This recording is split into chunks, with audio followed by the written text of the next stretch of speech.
So, in the way of Jesus, we started out, and you're going to hear me continue to say this because, you may miss a few Sundays, or maybe this is your first Sunday. Like, why are we doing this? What we did was we started a long time ago looking at lifestyle patterns of Jesus, recurring patterns, not outliers, not one-offs, but places. And we found there may be more, but we kind of identified 6, and here they are. They are that Jesus was always truthful. Jesus lived free. I mean, he healed people, and there were also times that he healed them spiritually. Sometimes he healed them physically, but freedom was why he came. Practicing God's presence. We're going to talk about that here in a couple of weeks, about what does it mean to abide. Ariana Walker, see, there we go. That's round 1. We're just going to keep going, right, if it happens, right? So Ariana Walker, and all of you ladies, if you have not gotten a chance to hear that woman, well, that's just, if you missed this one, then that's just your fault. Because let me tell you, buddy, she is anointed. I almost thought while we were playing that, I may show up to that thing, be the only dude there, right? Because she can bring it, buddy. So she's going to talk about abiding. Jesus taught us to engage my neighbor. Jesus went after people far from God. And Jesus found a tribe. He picked up a tribe, and in that tribe, they found their callings. And we talk about what does it mean to have small group people around you. And Jesus always put the kingdom first. So those are the 6 principles. Now, I'm going to talk to you this morning about something that doesn't really fit the stereotype of Jesus, okay? Meaning that, we have this picture of Jesus that you've seen the paintings, and he's borderline anemic, right? Needs a steak, get some iron in his blood or something, needs some meat. Maybe he needs a 5-hour energy, or we have this idea, the long hair and the suffering servant. Let me tell you something about the Christian church, okay? The Christian church, our whole lives, we got a pretty good idea of the Lamb of God, but I want to tell you something, friends. He's also called the Lion of Judah, okay? And lions aren't always lambs. And so we're going to talk about one of these things this morning. Let me tell you, the longer I read Jesus and the more I read about Jesus and the more I read what Jesus says, that he didn't mess around a lot of times. He just didn't mess around. We've painted him as this tiny little shepherd that's just never wanted to hurt anybody's feelings. But one of these days, I just don't know how to preach it. I'm going to do a sermon on when he took a bullwhip and started hitting people with it. I just don't know how you do that in a church. I mean, what is it? Do we practice it with each other? I don't really know what do we do. But he did. Right? And Jesus had a different side to him, and so and there was times he would bring that out. And today's going to be one of those times. So this is one of the. If you are a closet Pharisee, I'm going to time it and give you a chance to repent, okay? Because we're going to read about what he said to some Pharisees in good old Southern English. It ain't pretty, all right? So here we go. Matthew, we're going to go to, this is what I'm titling this, what Jesus said about religious people, okay? What Jesus said about religious people. Turn to Matthew 23 if you got a Bible.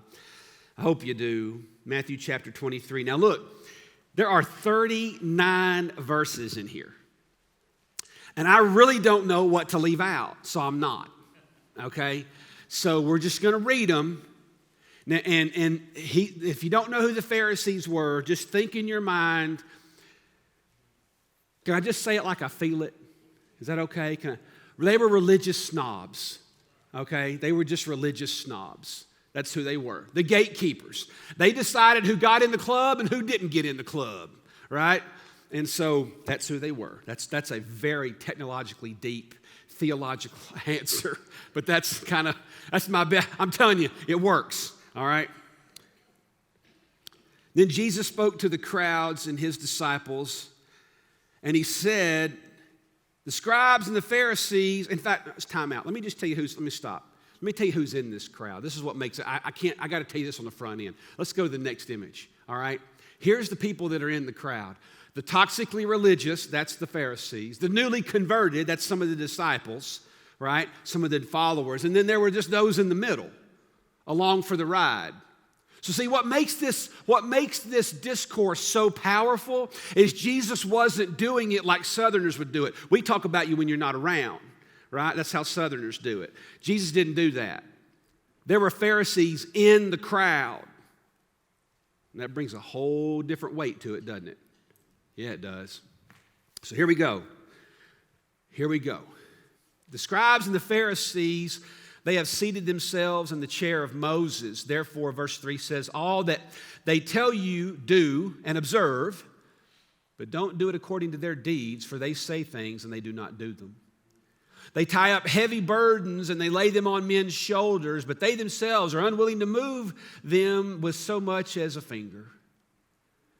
They do all their deeds to be noticed by men.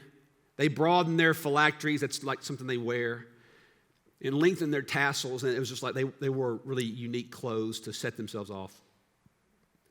They love the place of honor, verse 6 says, at banquets and the chief seats in the synagogues. They love respectful greetings in the marketplace, being called rabbi by men. Jesus goes on down to talk about just how their pride gets in the way. Verse 11, he says, the greatest among you shall be your servant. Whoever exalts himself will be humbled. Whoever humbles himself will be exalted, verse 12 tells us. And then verse 13, then Jesus gives a bunch of woes. Now, these woes are heavy words. He's really talking, really in effect, almost like it's a funeral discourse. It's meant to be heavy. Verse 13, but woe to you, scribes and Pharisees, hypocrites, because you shut off the kingdom of heaven from people, and you do not enter yourselves, nor do you allow those who are entering to go in. Woe to you, scribes and Pharisees, hypocrites, because you devour widows' houses, and for a pretense you make long prayers. Therefore, you will receive greater condemnation. Verse 15, woe to you, scribes and Pharisees, hypocrites, because you travel around on sea and land to make one proselyte or one convert. And when they become one, you make them twice as much a son of hell as yourselves. Can we just stop in a minute and get a breath? I mean, like, whew. Don't y'all ever accuse me of heavy preaching, right? I mean, wow. Verse 16, woe to you, blind guides, who say, whoever swears by the temple, that is nothing, but whoever swears by the gold of the temple is obligated. You fools and blind men, which is more important, the gold or the temple that sanctified the gold? And whoever swears by the altar, that is nothing, but whoever swears by the offering on it is obligated. You blind men, which is more important, the offering or the altar that sanctifies the offering? Therefore, whoever swears by the altar swears both by the altar and everything on it. And whoever swears by the temple swears both by the temple and him who dwells within it. And whoever swears by heaven swears both by the throne of God and him who sits upon it. Woe to you, scribes and Pharisees, hypocrites, for you tithe mint and dill and cumin, but you've neglected the weightier provisions of the law, justice, mercy, and faithfulness. But these are the things you should have done without neglecting the others. You should have done both, is what he's saying. You blind guides who strain out a gnat and swallow a camel. Woe to you, scribes and Pharisees, hypocrites, for you clean the outside of the cup and of the dish, but inside they are full of robbery and self-indulgence. You blind Pharisee, first clean the inside of the cup and the dish, so that the outside of it may become clean also. Woe to you, scribes and Pharisees, hypocrites, for you are like whitewashed tombs, which on the outside appear beautiful, but inside they're full of dead men's bones and all uncleanliness. So you, too, outwardly appear righteous to men, but inwardly you are full of hypocrisy and lawlessness. Woe to you, scribes and Pharisees, hypocrites! For you build the tombs of the prophets and adorn the monuments of the righteous, and you say, if we had been living in the days of our fathers, we would not have been partners with them shedding of the blood. In other words, we wouldn't have killed them if we had been around, is what they're saying, what he's telling you. You think you say that, but verse 31 says, but you testify against yourselves that you are the sons of those who murdered the prophets. Fill up then the measure of the guilt on your fathers, you serpents, you brood of vipers. How will you escape the sentence of hell? Therefore, behold, I'm sending you prophets and wise men and scribes, and some of them will kill. You will kill and you will crucify, and some of them you will scourge in your synagogues, and you will persecute from city to city, so that upon you may fall the guilt of all the righteous blood shed on the earth, from the blood of the righteous Abel to the blood of Zechariah, whom you murdered between the temple and the altar. Truly I say to you, all these things will come upon this generation. Jerusalem. Then Jesus turns his eyes to the city and he says, Jerusalem, Jerusalem, who kills the prophets and stones those who are sent to her. How I've often wanted to gather your children together, the way a hen gathers chicks under her wings. And you were unwilling. You weren't ready. You weren't able. You didn't want it, that's what he's saying. Behold, your house is being left to you desolate. For I say to you, from now on you will not see me until you say, blessed is he who comes in the name of the Lord. Wow. So, I think it's safe to say Jesus was truthful. Never said the word hypocrite in church as many times as I did just right there, just repeating Jesus. So let me tell you why this matters. This passage, I've read this passage so many times in my Christian journey. And I'll tell you why this has such a word for us today. Let me tell you why this matters. If you want to get the heartbeat, right? If you want to capture the heartbeat behind Jesus' ministry and what he was going against, you kind of have to do something, okay? And I kind of put it up here for you. You got to contrast something. You got to contrast the Sermon on the Mount with Matthew 23. If you don't have to do that now, but if you really want to understand the heartbeat behind what Jesus was doing, you need to kind of put those two together, the Sermon on the Mount and this discourse in Matthew chapter 23. Because it really does matter so much. Why was it that Jesus said all this to Pharisees? And almost every time there's Pharisees in the crowd, not 100%, but he comes after them. And here's why. Because they embodied everything that God wasn't. Okay, they embodied everything that God wasn't. Now, if you remember in the Sermon on the Mount, Jesus said in Matthew 5, verse 20, Jesus said, for I say to you, I put it up here on the screen for you, I say to you that unless your righteousness goes beyond or surpasses that of the scribes and Pharisees, you will not enter the kingdom of heaven. You see why I tell you to leverage those two? Because if you understand the Sermon on the Mount, he's basically telling you, even some historical theologians believe that verse is the turning point of the Sermon on the Mount, because he's basically saying that the things I'm about to tell you, you need to understand the Pharisees don't do them. So it's a big deal. Now, we said Jesus was always truthful. How, in this particular case, was he truthful? How was he truthful? Why is he always truthful? Here's why. He spoke out against religious toxicity that was choking people. I mean, just listen to the qualifiers, man. He called them hypocrites. He called them sons of hell. He called them vipers, snakes, blind guides. You see the play on words? Blind guides, unless your righteousness exceeds that. So here's the real question then, right? How do we not become one of these people? Right? That's my question. Oh God, what do I got to do so that I never have to be on the receiving end of that? Right? That's my question. Because you think somebody woke up at age 4 one day and went, I want to be a Pharisee. And I want Jesus to call me blind, miserable, hypocrite, son of hell. No, that happens over time, right? You kind of stay under the steeple long enough, so to speak, and you can find yourself there. So how do we do this? Now, I'll tell you what I almost did, but I didn't. But boy, I came close. I started thinking for some reason about Jeff Foxworthy. And I thought, I could do this whole sermon like, instead of you might be a redneck, you might be a Pharisee if, And I kind of played with it for a minute. And I was having way too much fun. Right? And I'm like, I don't want to be, just like cute and trendy. But I thought, man, they may not ever forget that. And then again, half of you might leave. I may just offend everybody. So I chose not to go that route.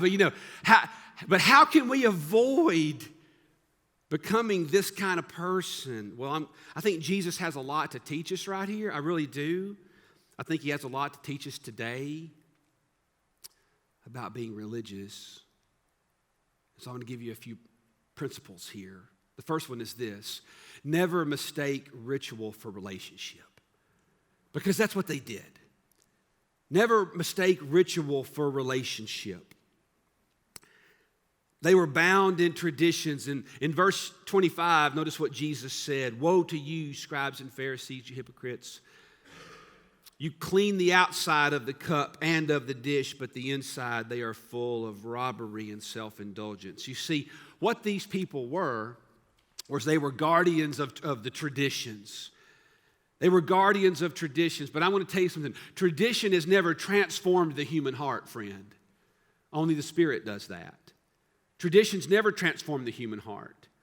And so they were guardians of this kind of thing. And listen, we can be guardians of it too, because if we're not careful, we can build these brick and mortar establishments that try to dictate over society. And I tell you how you can become a Pharisee in that whole game. If you start clinging to the church or the idea of church, if you start clinging to that as a life raft in a world that's changing, you're going to be finding yourself one day becoming a Pharisee.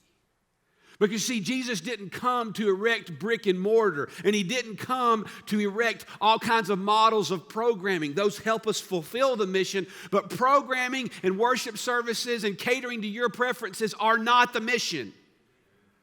The mission was to be the people of God and to go out to people that don't know God. That's what he told us to do. Jesus went after all of the people outside the steeple, and they hated him for it. They hated him for it. They always accused him of hanging out with lowlifes, people that were other. They accused him of that, and he said, yeah, I came for the sick, right? They built all these institutions. The problem was the institutions themselves became all they could see. See, when you erect an institution in your mind, when you put something together about what it all should be, it becomes all that you can see. And Jesus said, if you notice, there's one verse I didn't read because the conversation goes on. And Jesus said in chapter 24, the very next verse, when he's weeping over Jerusalem, it says Jesus came out from the temple, chapter 24, verse 1. He came out from the temple and he was going away when his disciples came up to him and they pointed out the temple building. Say, hey, look, there's the temple, Jesus. And you know what? Listen to what Jesus said. He said, do you not see all these things? Truly I say to you, not one stone will be left here upon another, which will not be torn down.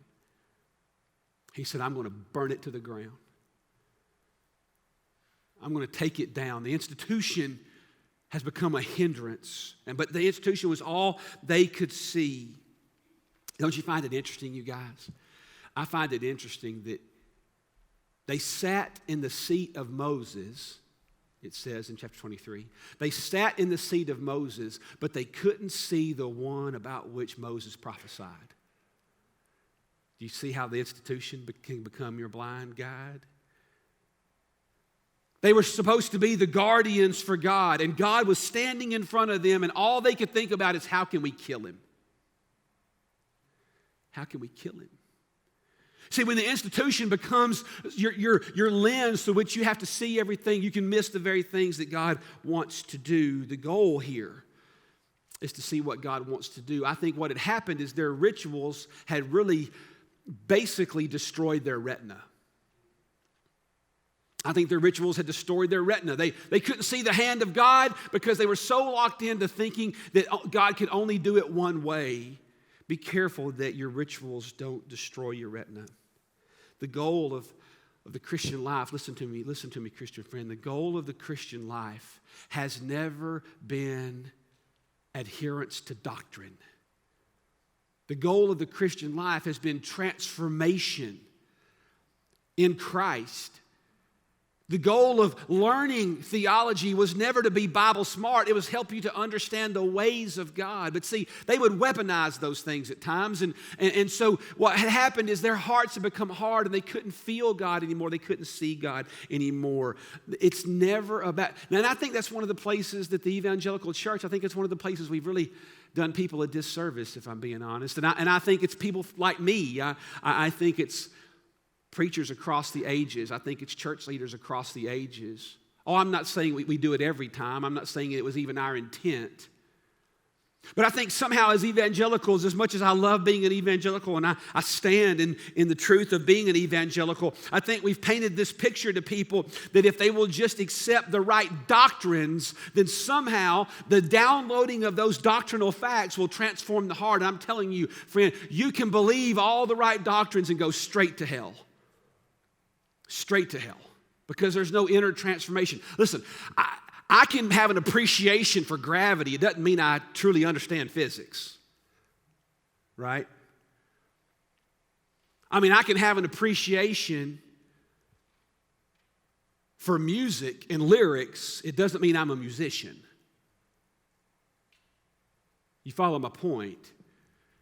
Just by adhering, some of you were brought up in churches where you walked an aisle and you believed a set of facts, and somehow that translated into I must be saved. And I would say, look back on your life.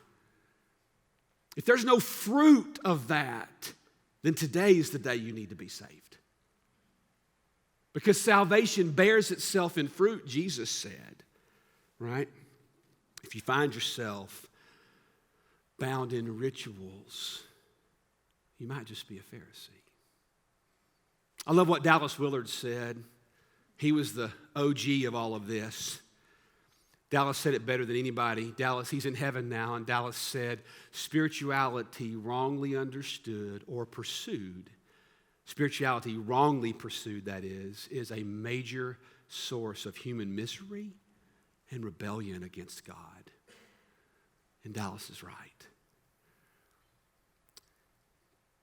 Paul said in Galatians 4, he talked about this and in fact, Paul uses the transformation language all over the New Testament. One of the places is Galatians 4:19. He said, my children with who, he's talking to the church at Galatia who were bound up in rules and regulations. He said, my children with who I am in labor until Christ is formed in you, right?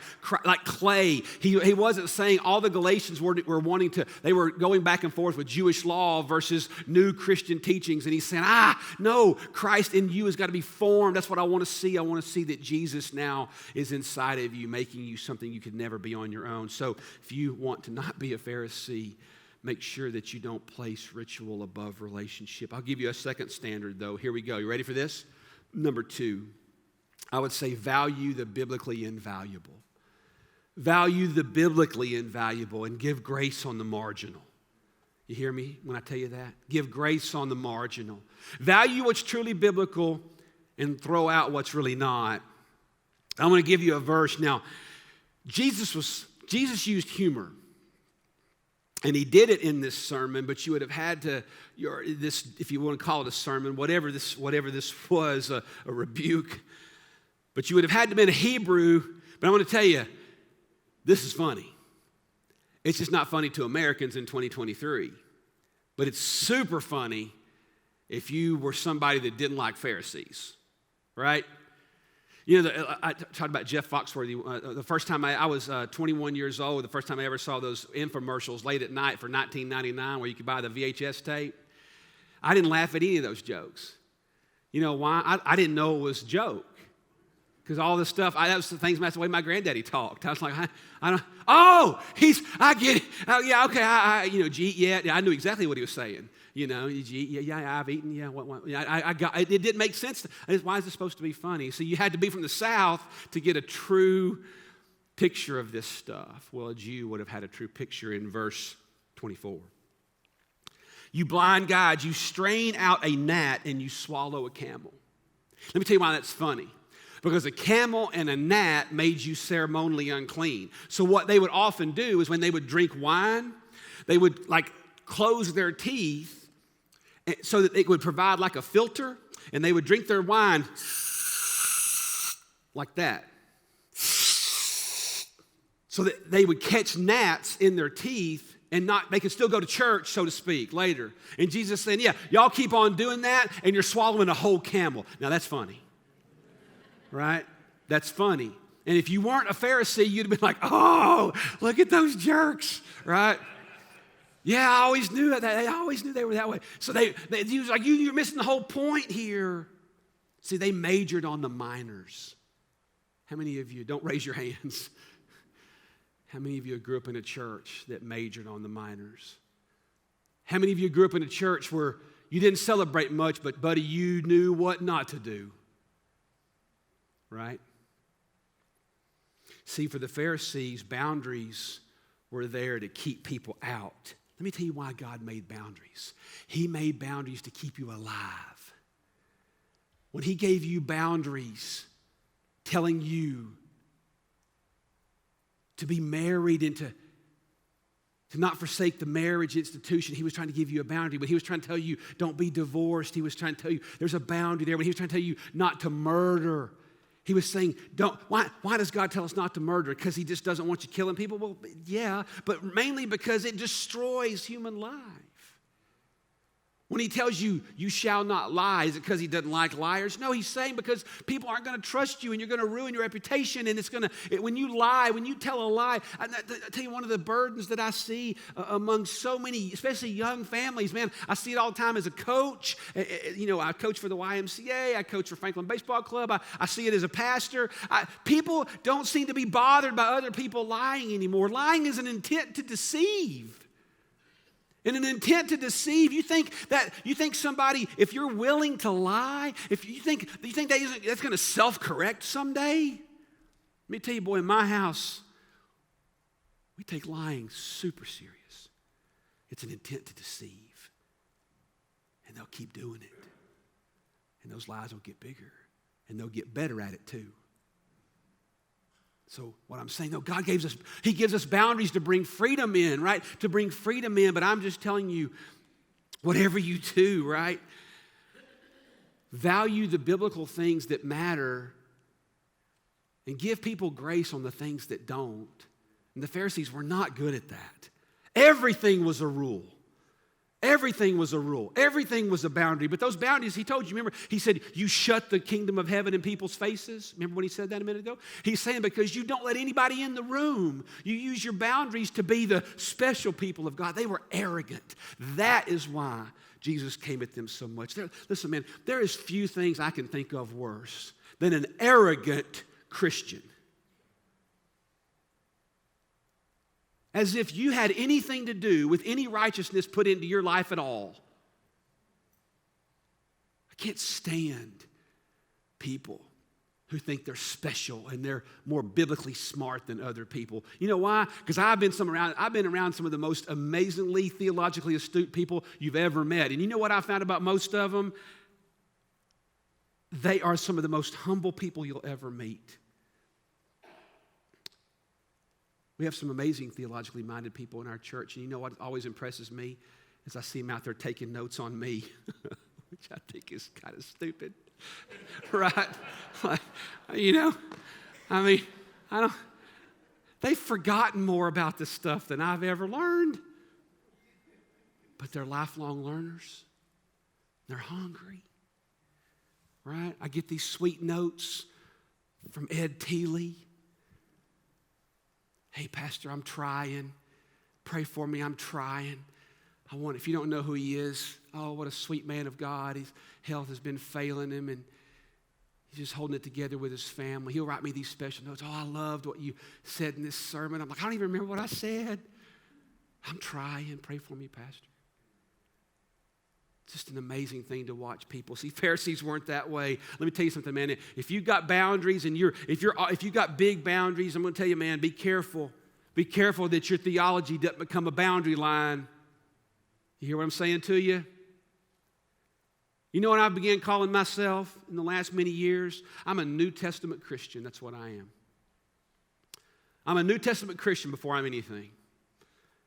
Before I'm a Baptist, before I'm a preacher, before I'm a pastor, I'm a New Testament Christian. And if it's in the New Testament, I'm going to adhere to it. Which means that I do believe that God can give you dreams. And I do believe that God can give you prophecy. I don't understand it. I do believe that God can heal people. You see, I've got a lot of friends of mine that are what I would call full-blown apostolic. I mean, they make me look really tame when it comes to the way they live their Christian lives. And I love being around them, but I tell you one thing I don't tolerate is people saying, well, unless you adhere to some of all the things that I've experienced, you're not in the special club. Well, that's where I stop. Because there are those that can use those special empowerments at times as a brag badge. And I'm not going to abide that. But I've also got friends that are hardcore Calvinists, Reformed people that hey, you can't deny that election's in the Bible. It's there. It's in the New Testament. I've got some great friends that are hardcore election Reformed people. Just don't use it as the prerequisite of whether or not you and I can get a hamburger together. Because that's where I'll stop. If you use that as a dividing line, it's not going to go well with me. You see, that's what happens. That's straining at a gnat and swallowing a camel. And I'm going to give you one more before we pray.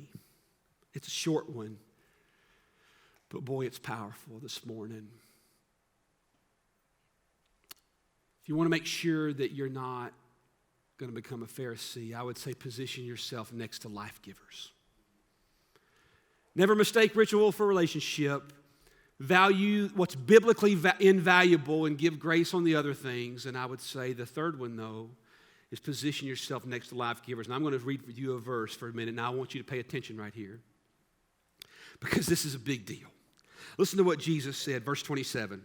He said, "Woe to you, you scribes and Pharisees, you hypocrites, for you're like whitewashed tombs, which on the outside appear beautiful, but inside they are full of dead men's bones and all of uncleanliness." Now I'll tell you what you would see at first glance is, oh yeah, he's saying they're putting on their nice clothes, it's like putting flowers on a grave. That's actually that is part of what it's saying. But let me tell you what Jewish tradition tells us. Don't miss this, man. This will bless you. Tell you what Jewish tradition tells us. They didn't just whitewash tombs so they would look pretty. You see, if you touched a tomb with a freshly dead body, you weren't allowed to go to church, so to speak. So what they did is they would whitewash tombs as a neon sign saying, stay away. Don't get near. Don't touch. Don't get near this. There's dead man in there. And if you touch that, you're going to have to go through all these purification processes. And you're going to have to do all this work. And Jesus was saying, there's death in those people. Stay away. Stay away. Let me tell you, there's a lot of freedom that comes at being 50 years old. This year I've turned a corner in my I don't care-isms. You know, yeah. And I tell you what I've just decided to quit doing. I'm called to love negative people, but I do not have to hang out with them. The Bible tells me to warn a divisive person once and warn them again, and after that have nothing to do with them. I'm telling you, you hang out with people that have never experienced the power of God, and they'll take the life right out of you. You know what I'm doing? Putting myself against life givers. I want to be up close to life givers that tell me the truth, but they're pushing life into my life, right? If you're weary this morning, if your religion has been like a heavy garment, right? We're going to stand up and pray in a minute. And if you need a fresh touch from God, then maybe today you need to take off your religion, right? Just take it off and ask God, give me a new garment. Give me a new garment. God, I'm a 63-year-old woman and I haven't had a fresh dream in a long time. Oh God, I want new dreams. Oh God, I'm a 24-year-old dude and I'm just starting out in this thing. I don't really know. I was burned in church as a kid, but I know there's something going on in the Jesus life and I want more. Listen, friend, if you're dehydrated, get next to the water source. Because he said, if you drink from that well, you'll never thirst again. You know, it means a lot to us that you would come here today and be a part of who we are. It really does matter to us more than you might realize. Sometimes I think we underestimate the power we have to influence people. You know, if you would look around your world, you'd be amazed at how many people would receive what you have to say to them. You could be a digital missionary. You don't have to post everything on Facebook, or we're not asking you to go on your favorite social platform, But I would challenge you to look around your world. I guarantee you might have a friend, even in a different state or another part of the world. Something was said today, whether a sermon, a prayer, a song, something was said that could mean a lot to them. Man, send it to them. You'd be amazed at how much of a difference that could make.